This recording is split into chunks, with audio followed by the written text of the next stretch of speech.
За, авилгал бол тогтолцооны суурь асуудал болсон гэж та хэллээ.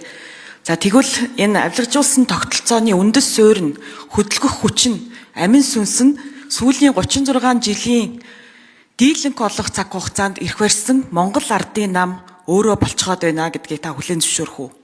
2016 оны Улсын их хурлын сонгуулийн өмнө танаа намын 60 тэрбум төгрөгөөр төрийн өндөр албан тушаал 8 айлцах нууц төлөлгөө ил болсон боловч танаа нам сонгуульд өмнөхөө олонхын ялалт байгуулсан.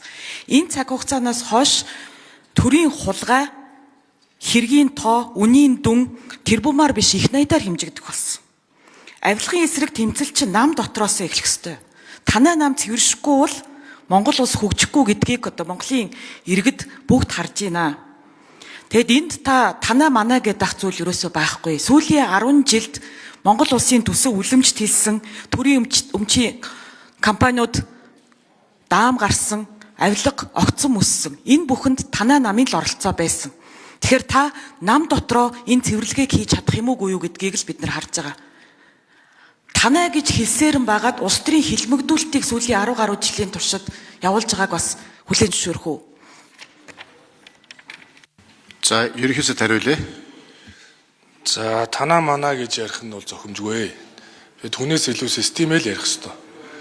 Тэгэхээр та бид бас залуу хүмүүс одоо хуучны арга барилаасаа салж явах урагшаа харж зоригтой золбоотой ажиллахгүй бол танаа манаа гэж хэрэлдсээр байтал одоо болохоо ойллоо шүү. 11 сарын 17-нд намын дараагаар би сонгогдсон. Тэгээ миний цаг бол тэндээс эхэлсэн.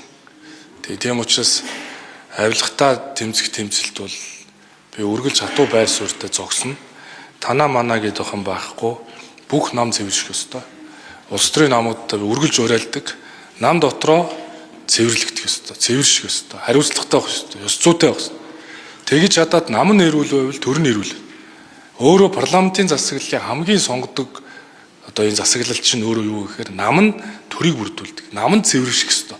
Тийм учраас намаа одоо цэвэршүүлэхийн төлөө бидний одоо залуучууд аль аль талдаа хичээн зүтгэе. Тэгээ танаа манаа гэж ярил танаад ч байна хүмүүсийг надаас илүү та бүгдээрээ л мэдж байгаа. Тийм учраас наад хүмүүстэй ч гэсэн адилхан хариуцлагыг яриад одоо ингээд урагшлахгүй бол бүгдээрээ хүн ярьсаар яваад байвал дийлэхгүй шүү.